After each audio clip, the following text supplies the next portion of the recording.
মনে রাখবেন আমার ভাইয়ের এই কথাটা, যে অন্যকে কাঁদায় সে মূলত অন্যকে কাঁদায় না, নিজের জীবনে কান্নাটাকে সে স্বাগতম জানায়, আমন্ত্রণ জানায়। যে অন্যের জন্য গর্ত করে সে মূলত নিজের গর্ত নিজের জন্য করলো, সেই গর্তে সে অবশ্যই পতিত হবে, হয়তো এইভাবে না হয় ওইভাবে। যে অন্যের ভালো চায় মূলত সে নিজের ভালো চায়। বলেন সুবহানাল্লাহ।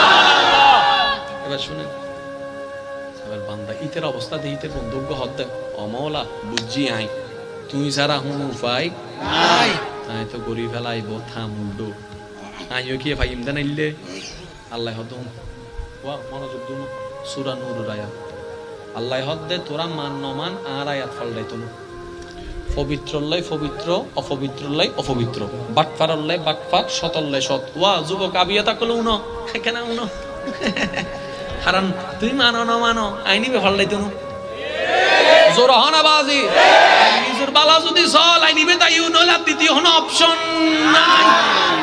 ঠিক আছে না? কারণ আল্লাহর আইন কখনো পাল্টাবে না।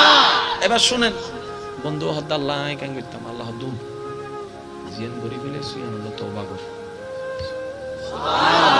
যদি তুমি ভুল বুঝতে পারো আমি মাফ করতে প্রস্তুত। কিন্তু একটা শর্ত আছে, তুমি এই ভুল নতুন করে করতে পারবা না। তুমি তোমার জীবনকে আমার উপর ছেড়ে দিতে হবে। তুমি যদি সেটা করো তাহলে আমি তোমার জন্য যেটা রেখেছিলাম সেটাকে ক্যান্সেল করে তোমার জন্য উপযুক্ত একজনকে আমি ফিটিং করে দিব, যেটা তোমার মতো পবিত্র থাকবে, পবিত্র থাকবে, পবিত্র থাকবে।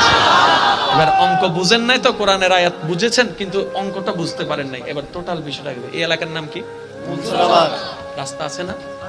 এবার আপনি এখানে মোটরসাইকেল নিয়ে বসে আছেন, একটা গলি দিয়ে একটা মেয়ে যাচ্ছে, আপনি তারে দেখা ওই শায়েরি কবিতা যখন চলে আসলে তারে শুনাই দিলেন 3-4টা, আর মনে মনে চিন্তা করলেন বাহ।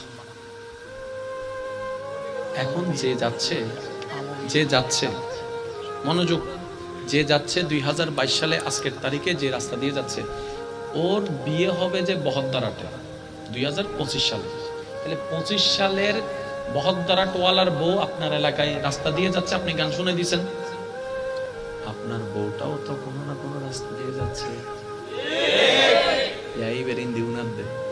এবার যে তিতিম বুঝি না আর বউর উড়াইতে তো আল্লাহ হয়তো তুই অন্যের বউর উন্নয়স তোর করে ইজ্জত হেফাজত বুঝুন।